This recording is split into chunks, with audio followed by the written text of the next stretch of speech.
بسم اللہ الرحمن الرحیم۔ الطریقۃ العصریہ 13واں سبق ہے، تمرین یعنی مشق ہے۔ عربی میں ترجمہ کرو۔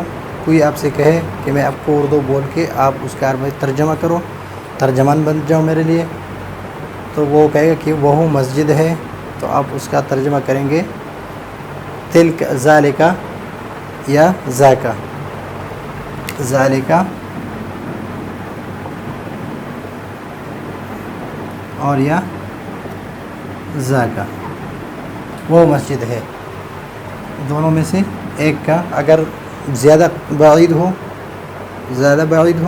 تو ذالکا، اگر درمیانی درجے کے ہو یعنی قریب بھی نہ ہو اور زیادہ دور بھی نہ ہو تو اس کے بارے میں ذاکا کے ذریعے سے اشارہ کریں گے۔ تو سب سے پہلے وہ کا ترجمہ ہم کریں گے ذاکا، ہے کا ترجمہ خود بخود آ جائے گا مسجد، ذاکا مسجد۔ مسجد کو عربی میں بھی مسجد ہی کہتے ہیں، مسجد خلاف قیاس ہے، مسجد نہیں ہے بلکہ مسجد ہے۔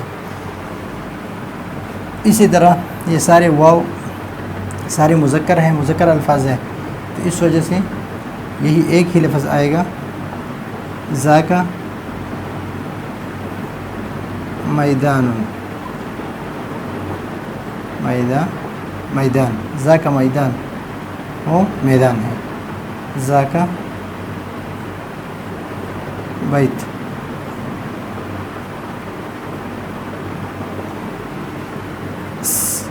چارپائی کو کہتے ہیں سریر، ذاکا سریر۔ اگر ہم ترکیب کریں گے یا پڑھیں گے تو ذاکا سریر، لیکن بولنے میں ہم اس پر تنوین نہیں پڑھیں گے، ذاکا سریر۔ ذاکا شارع، ذاکا شارع، وہ سڑک ہے۔ وہ کون ہے، من کون، وہ ذاکا، وہ کون ہے، وہ طالب علم ہے، ذاکا طالب، اس کے ساتھ ذاکا طالب یا ذاکا متعلم۔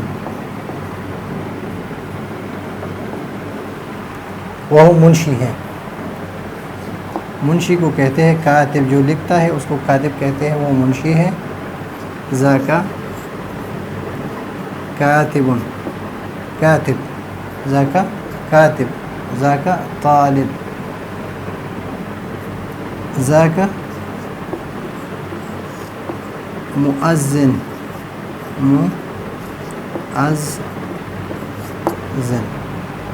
وہ سعید ہے، ذاکا سعید۔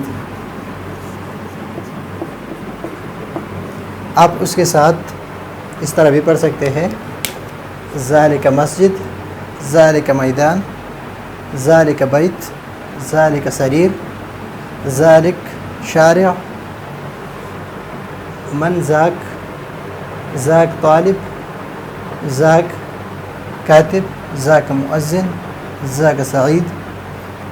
اس پر آپ ذالک سعید اس طرح بھی پڑھ سکتے ہیں، بول سکتے ہیں، ذاک سعید، ذاک مؤذن، ذاک کاتب، اور ذاکا کی جگہ پر آپ ذالکا بھی پڑھ سکتے ہیں۔ تو یہ مذکر الفاظ جب پر بھی مذکر الفاظ ہو تو اس کے ساتھ ذالکا کا استعمال ہوگا، اور جو مؤنث الفاظ ہو اور اشارہ ہو بعید کے لیے تو اس کے ساتھ تلکا کا استعمال ہوگا۔